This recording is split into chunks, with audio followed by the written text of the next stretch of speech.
अस्सलाम वालेकुम नाज़रीन, मैं हूं शेख रहमत अली, आप देख रहे हैं क्राइम टुडे न्यूज़।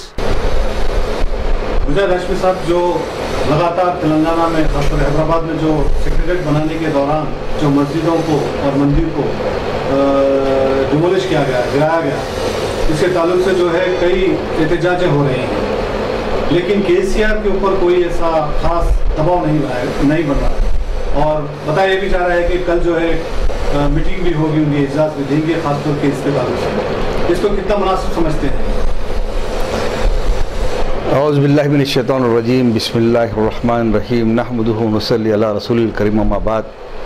अस्सलामु अलैकुम व रहमतुल्लाहि व बरकातुहू। मोहतरम नाज़रीन, ये दरअसल जो है नरसिम्हा राव की जो सदी तखारीफ पैदाइश की जो मनाई जा रही है, उस दौरान सेक्रेटरीट की दो मस्जिदों को गिरा के वो ये साबित करने की कोशिश करे कि जो है मैं भी जो है आपकी सब में शामिल हूँ। अब रही बात आपका सवाल ये कि एहतजाज का कोई असर नहीं हो रहा है, तो आवाम तो एहतजाज कर रही है, आवाम मुखालिफ है, उलमा भी कुछ मैदान अमल में हैं, लेकिन ये एहतजाज पहुँचे, ये नाराज़गी अगर पहुँचे, ये मुसलमानों के जहन व दिल में जो लावा पक रहा है, उससे जो होने वाले नुकसान का अंदाज़ा अगर चीफ मिनिस्टर को होना चाहिए, तो इसके लिए दो ज़राए हैं। एक ज़रिया तो इंटेलिजेंस पुलिस का है, दूसरा जो है सहाफ़त का है। सहाफ़त जो कहती है कि प्रिंट मीडिया हो या इलेक्ट्रॉनिक मीडिया हो, वो भी उनको पहुंचाना होता, लेकिन पहुंचाया नहीं जा रहा है। तो अब एक रास्ता रह जाता है, वो रास्ता है सियासी कायदीन का रास्ता। तो क्या अब सियासी कायदीन में भी दो किस्म के लोग होंगे, एक वो जो इस जमात से ताल्लुक़ रखते हो टीआरएस से, एक वो जो उनके हलीफ हों। अब दोनों में से जो है ये चीफ मिनिस्टर से मिलकर कौन ये बोल रहा है कि जो है ये हालात फिल वक्त मौजूद हैं, ज़मीनी हक़ाइक़ ये हैं। आपको जो है कल होने वाले इजलास के दौरान आपको ये तय करना पड़ेगा कि मस्जिद को उसी मुकाम पर दोबारा तामीर करना चाहिए। इसके तखमीना उसका जो है जो नक्शा होगा उसको आवाम के सामने पेश करना होगा। जो एतराज़ात जो सवाल उठाए जाएँ उसका आपको मुनासिब जवाब देना होगा। तो इसके लिए अब तक कोई जो है टीआरएस का मुस्लिम कायदीन मुझे मैदान अमल में दिखाई नहीं देता। मैं समझता हूँ कि शायद ही उनके पास कोई हिम्मत हो, खा वो मोहम्मद अली साहब हों। अगर आप करते हैं तो बड़ी अच्छी बात है, अल्लाह के पास आपको इसका अजर मिलेगा और मुसलमानों के नुमाइंदे की हैसियत से आप पेश हो सकेंगे, बल्कि हक़ व इंसाफ के लिए एक नुमाइंदे की हैसियत से भी आप जो पेश होंगे। और रही दूसरे कुछ कायदीन जो हैं टीआरएस के, मुख्तलिफ कॉरपोरेशन के सुदूर भी हैं, उसके अलावा दो एमएलसीज भी हैं, फरीद साहब भी हैं और एक कोई फारूक साहब भी हैं। तो ऐसे लोग, और मैं समझता हूँ शकील साहब के जो एक एमएलए भी हैं टीआरएस के। तो फिर आप जो है पहले मुसलमान हैं या टीआरएस के ही रहें, आप हुक्म किसका चलता है आपके ज़हन फ़िक्र पर, आपका सवाल है। अगर जो है कल के होने वाले इजलास में मस्जिदों के मुताल्लिक़ कोई अगर केसीआर ने कोई फ़ैसला नहीं किया, तो आप क्या मौक़िफ़ इख्तियार करने वाले हैं? शकील साहब हैं और ये आपके टीआरएस के जो दूसरे कायदीन हैं मोहम्मद अली साहब हैं, हम क्या मौक़िफ़ इख्तियार करने वाले हैं? आपको जो है कल के होने वाली मीटिंग के बाद, लिए जाने वाले फ़ैसले के बाद आपको जो है मुसलमानों को सबको जवाब देना पड़ेगा। बसूरत दीगर मुसलमान ये समझने पर मजबूर हो जाएंगे कि अब सिर्फ़ और सिर्फ आपका ताल्लुक़ सिर्फ जो टीआरएस से है, शायद ही आपका आप लोगों से इस्लाम से कोई ताल्लुक़ हो। दूसरा सवाल कीजिए। इसमें खास बात ये है कि जिस तरह से मजलिस इत्तेहादुल मुस्लिमीन के सदर जो असदुद्दीन अवैसी जो हालिया इलेक्शन में अलायंस करके जो है टीआरएस से लड़े थे, और ये कहते हुए नहीं थकते थे कि स्टडी हमारे हाथ में है, बावजूद इसके जो है मसाजिदों को ढेर किया जा रहा है। ये भी कहीं ना कहीं सवाल है अवाम के जहन में, क्यों उलेमाए दीन इस पर खामोश है? अब देखिए, आपका जो सवाल है, स्टीयरिंग हाथ में है, कह के लोगों को जो है ज़हन फ़िक्र को अपनी तरफ राग़िब करने का एक अंदाज़ तो हो सकता है, लेकिन ज़मीनी हक़ाइक़ वो हैं, ये हैं कि जब तक आपके जो है तादाद इतनी ख़ास ना हो कि आप हुकूमत को बनाने और बिगाड़ने के मौक़िफ़ में ना हो, तब तक आप किसी हुकूमत को नुकसान नहीं पहुँचा सकते। तो रही जहाँ तक हिज़्ब इख्तिलाफ़ अपोजिशन की जो बात है, यहाँ पर कांग्रेस के एमएलएस को ख़रीदा गया। खरीद कर वो ओहदा आपकी झोली में डाल दिया गया। तो आप भी हिज़्ब इख्तिलाफ अपोजिशन के लीडर भी अब बाकी न रहे। तो आपकी हैसियत तो ये है, ना खुदा ही मिला, ना विसाले सनम, ना इधर के रहे ना उधर के रहे। स्टीयरिंग आपके हाथ में होने का सवाल ही पता नहीं होता। ये लोगों को जो है बेवकूफ़ बनाने वाली बात हो सकती है। और इससे पहले जो आपका किरदार जो रहा है, मैं आप दूसरे सवाल में उसका इंशाल्लाह जवाब दूंगा। रही उलमा इकराम की बात, उलमा इकराम की जो बात है, यकीनन कुछ उलमा इकराम मैदान अमल में मौजूद हैं, आए हैं, आ रहे हैं, लेकिन जो है एक मकसद ज़िंदगी किसी का होता है। जैसा जो है, अब आपने फ़ोन में मुझसे सवाल किया था कि जो है राम मंदिर के ताल्लुक़ से भी जो बने, वो भी आप सवाल किए, उसका जवाब दूंगा। अब जो है मकसद ज़िंदगी जो है उनका सियासत में किसी हुक्म तामील आप करते हैं, किस मकसद के तहत आप अपनी ज़िंदगी गुजारते हैं, आपका एजेंडा क्या है। तो या सियासी कायदीन के जो है ज़ेर निगरान ज़ेर तहत उलमा इकराम है, या उलमा के अहकामात को ये सियासी कायदीन मानते हैं। ये फ़र्क आपको महसूस करना पड़ेगा, तब कहीं जाकर जो है सही फैसला हो सकेगा और जो है जो सही नताज हो सकते हैं वो आवाम के सामने आ सकेंगे। अवाम को जो है इस मुल्क में जैसे कोरोना वायरस जैसी खतरनाक बीमारी आई थी, उसके बाद लॉकडाउन लगाया गया था, जिसमें गरीब और मिडिल क्लास लोग ही नहीं, सारे लोग परेशान थे, उनको अनाज नहीं दिया गया। ऐसे हालात में प्राइम मिनिस्टर नरेंद्र मोदी 5 तारीख को राम मंदिर का जो है उसका जायजा ले रहे, संग बुनियाद रखने वाले हैं। दूसरी तरफ केसीआर जो है इस तरह के काम कर रहे, अवाम की तो किसी को कोई फिक्र नहीं है। इसको आप कितना बड़ा वो समझते हैं? ए टीम बी टीम का कुछ ऐसा खेल चल रहा है। बड़ी अच्छी मिसाल दी आपने। इस ताल्लुक़ से जो है मुल्क के बहुत ही कदीम सियासतदान, तजुर्बेकार सियासतदान शरद पवार ने जो कहा है कि ये गलत मौके का जो है इस्तेमाल है। अगर आप ऐसा समझते हैं कि जो इस मंदिर की तामीर से कोरोना वायरस पर काबू पाया जा सकता है, तो ये आपकी जो है अक्लमंदी नहीं होगी। तो अब ये जो है ए टीम बी टीम वाली बात बड़ी सही कही आपने कि ये लोग अपने आप को कोई ए टीम कहलाना चाहता है, कोई बी टीम कहलाना चाहता है। अब रही बात कि जो है सियासत का मकसद क्या होता है, यहाँ पर हुकूमत के इजहार के लिए एक हिंदू राष्ट्र को हमने कायम किया है, जमहूरियत को ख़त्म कर रहे हैं ये, और हिंदू राष्ट्र हमारा मुल्क बन चुका है। ये जाहिर करने के लिए उनको कुछ सहारों की ज़रूरत है, बताने की ज़रूरत है कि हिंदू राष्ट्र कैसा होता है। तो उन्होंने ये काम ये किया कि जो है अयोध्या में पहले से 8 मनादिर इस बात के दावेदार हैं कि वहाँ पर ये राम जन्मभूमि स्थान है, वहाँ पर रामचंद्र जी पैदा हुए थे। अब ये बाबर मस्जिद की जगह ये नबी मंदिर तामीर होगी।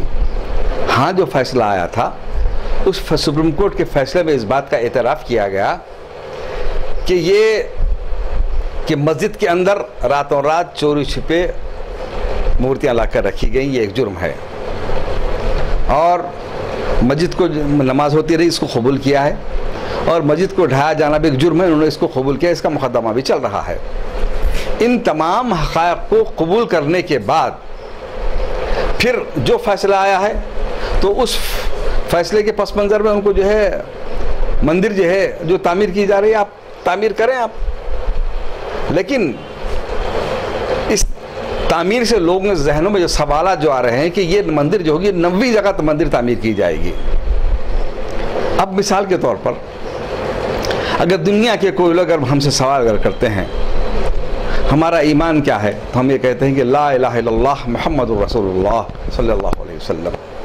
तो ये नहीं है कोई माबूद सिवा अल्लाह की इबादत के लायक। तो नहीं कौन है? दुनिया जिसको जो है इलाह के रूप में, रब के शक्ल में, रब के हैसियत से पूजा करने यानी इबादत करने हैसियत किसी को कबूल करती है, तो उन सबको मुस्तरद करते हैं, रिजेक्ट करते हैं। अल्लाह के एक होने का हम इकरार करते हैं कि वही रब है, वही खालिक है, वही हय्य व क़य्यूम है, वही क़ादिर है, वही मुक़्तदिर है। ये आपका हमारा ईमान है। और हमारा जो ईमान है वो उनका जो इनकार है, ये आपस में हक़ व बातिल का नहीं, ये हक़ व बातिल के माराकारे में हमारा जो इनकार है वो इनका इक़रार है, हमारा जो इक़रार वो इनकार है।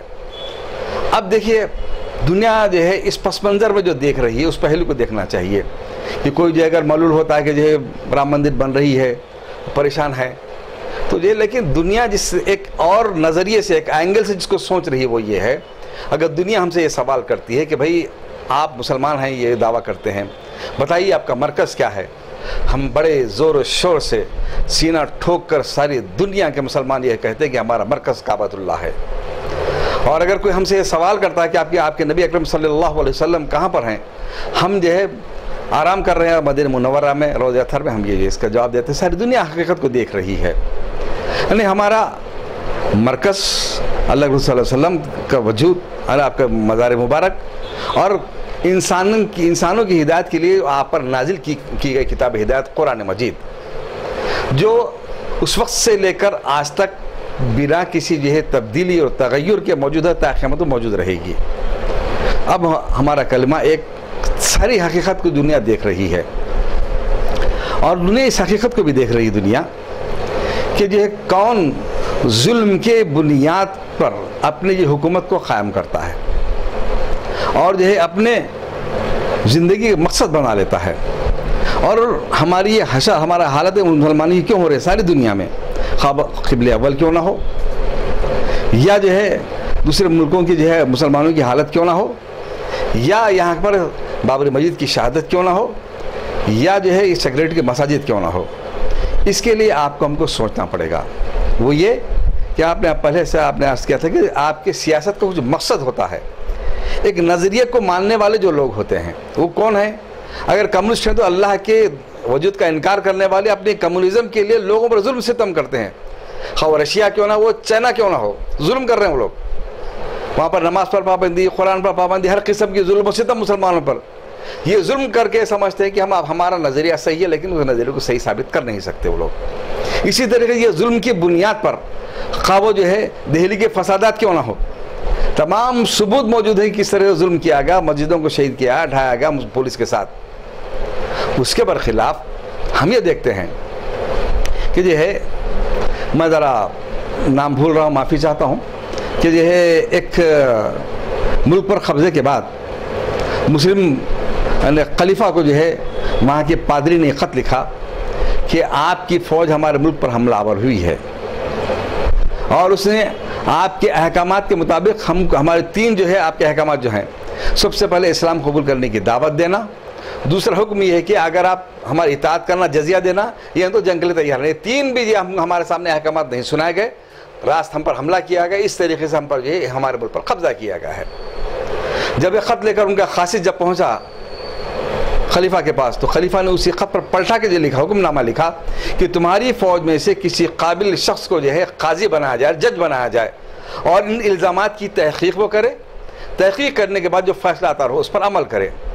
बस कमांडर इन चीफ ने एक अपने ही मातहत को क्या किया, उसने एक को काजी बना दिया।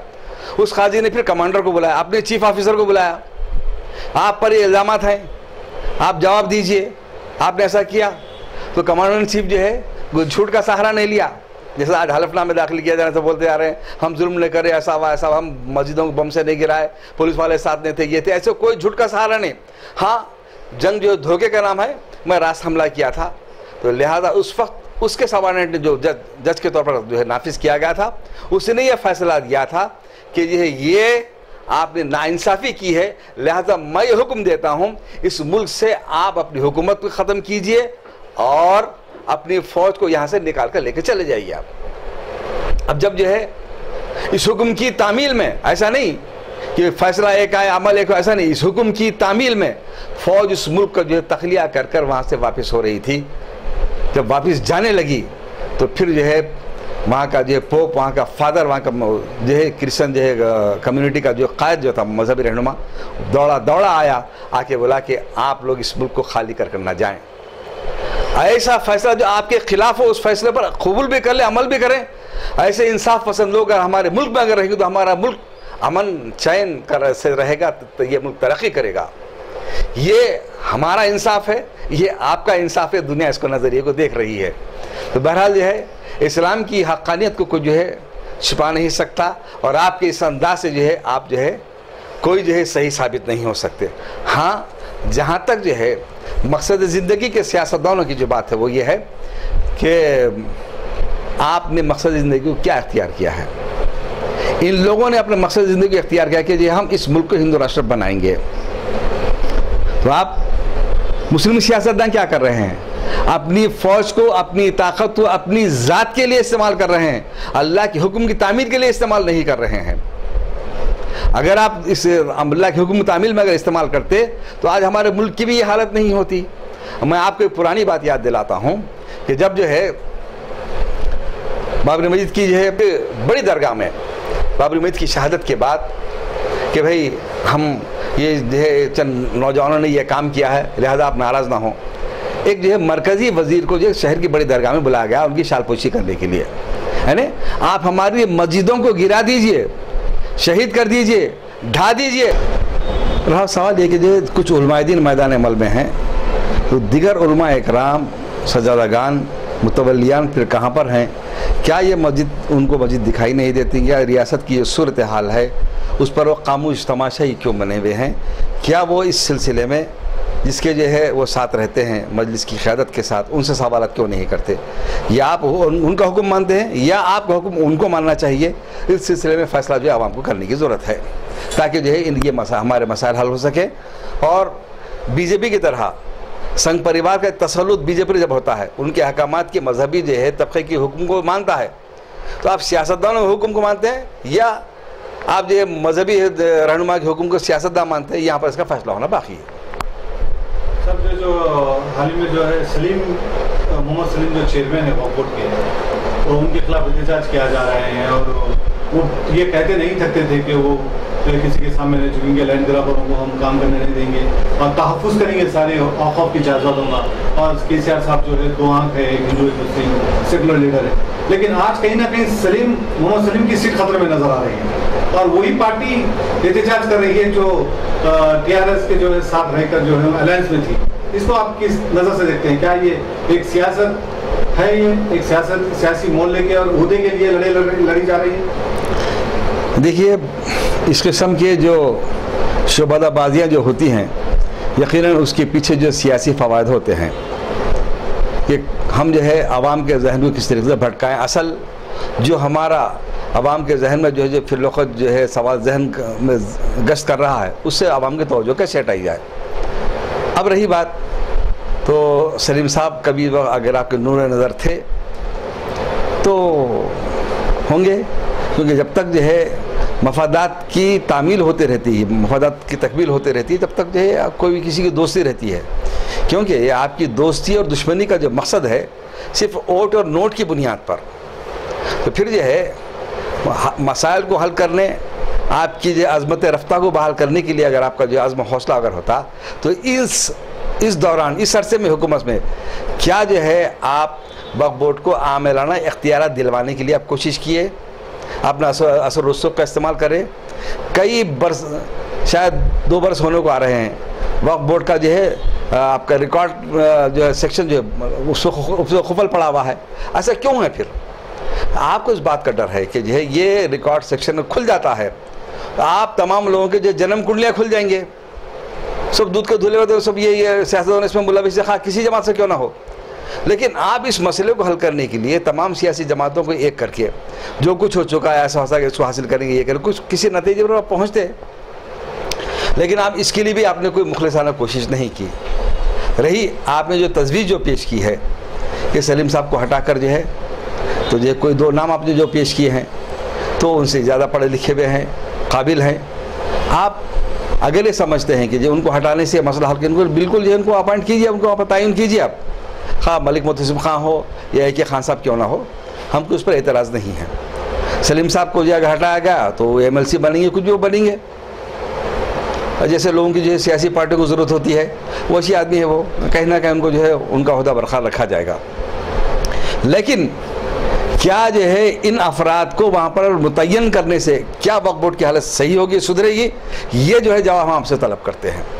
क्या आपका मुखलिसाना जो है कोशिश कितनी रही वक्फ बोर्ड को आमिलाना इख्तियारात दिलवाने के लिए, जुडिशल पावर दिलाने के लिए आपने क्यों कोशिश नहीं की? तो फिर ये जो जब इस असल जो है मकसद के तरफ जाने आप कोशिश नहीं करते, उसकी बुनियाद को सही करने की कोशिश नहीं करते, सिर्फ इस किस्म का एहतजाज सिवाय शोबादाबाजी के हम कुछ और नहीं समझते। After 10 years of successfully spreading education and carving a niche for itself, Success Junior College proudly introducing Success Degree College for Women, affiliated to Osmania University, a place where you can engage your passion with respect and encouragement. Dedicated counselors and accessible educators who have an unparalleled reputation for balancing excellence and dedication in their field are here to guide you along the way. Fully furnished and spacious, sanitized AC classrooms. Hygienic and safe environment as per the government's norms. Well-equipped labs and spacious library. Courses offered: BSc Nutrition, BSc BZC, BSc MPCS, BBA, BCom Computers, BCom General. Hurry up! Admissions are open. Success Degree College for Women, IS Southern, X Roads, Santosh Nagar, Hyderabad.